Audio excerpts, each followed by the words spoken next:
Hello everyone, this is a hot topic. eBay suspensions are a pain, and in this video I will go over the common causes for suspensions during Q4. Before we start, I want to remind you that if your eBay account got suspended, you can watch this video here to know exactly what you have to do to get your account reinstated. Now, let's go over the common suspensions in Q4. This year, and especially in Q4, you probably have seen a lot of community members who have had their accounts suspended.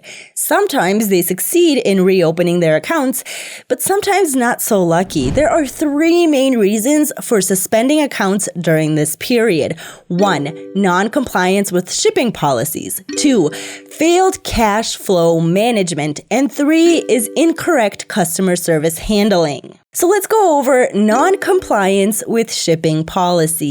During the holidays, and especially dealing with a business model like dropshipping that has no inventory control, we often forget about the changes and are overly excited about sales and forget that there are rules to abide by. During the holidays, it is common for a supplier to delay the delivery or shipping of the product. Make sure to keep up to date with changes and make them in front of your customers.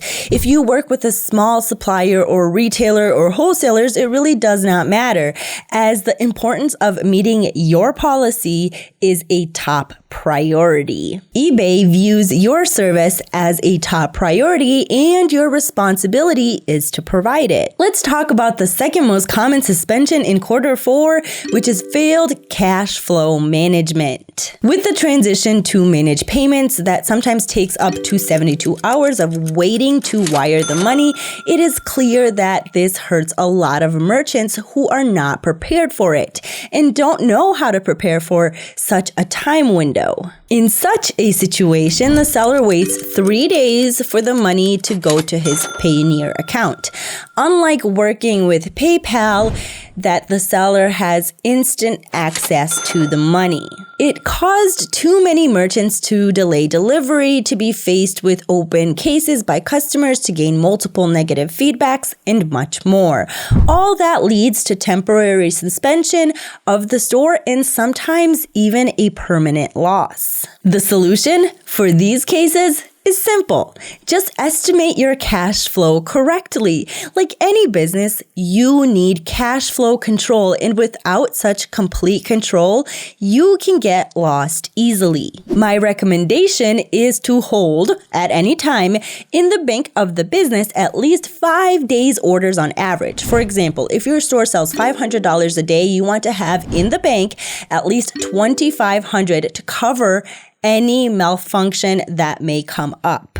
Like this, you'll handle slow entry of the money and any other delays without harming your account. Are you enjoying the video so far? Please consider liking and subscribing to our channel. I appreciate it. The third most common suspension in Q4 is due to incorrect customer service handling. The most important parameters in your treatment as sellers since the dawn of trading on eBay is winning customer service. Customer service quality is impaired. You have to know how to deal with customer problems always. As always, early evaluations win. If you know that there are significant events coming up, just like during Q4, you have to strengthen your service, even if that means bringing on an extra employee or you yourself working overtime. You must never get a drop in customer service quality. I also recommend inventory control and also a controlled sales slowdown when needed. If you want me to make a video about how to handle customer service on eBay, leave a comment down below. That is it for this video. Thanks for sticking around, and as always, if you have any questions or comments regarding this topic, please leave them down below. Thanks guys, and I'll see you next time.